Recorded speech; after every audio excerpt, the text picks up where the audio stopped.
Hello everyone, আজকে একটা ছোট্ট ব্লগে তোমাদের ওয়েলকাম। আজ 19শে ফেব্রুয়ারি আমি চলে গেছিলাম বেলুড় মঠে।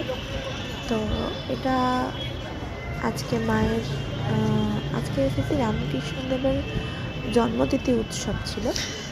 তো এটা মায়ের যে বাড়ি আছে বেলুড় মঠে ঠিক প্রবেশদ্বারের পরে, এটা ঠিক তারই একটা সুন্দর সাজানো একটা দৃশ্য।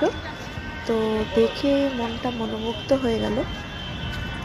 এত সুন্দর ফুলের কারুকার্য সত্যি আমি মানে অনেক জায়গায় দেখেছি, বাট এখানে এটা দেখে আমার মনটা সত্যি খুব কি বলবো, বলার ভাষা নেই। তোমরা যারা বেলুড় মঠে এরকম অনুষ্ঠানে যাও তারা একটু কমেন্টে লিখো। আর এখানে গেলে মনটা আমার খুব শান্তি লাগে, তাই মাঝে মাঝে যাই। Bye bye.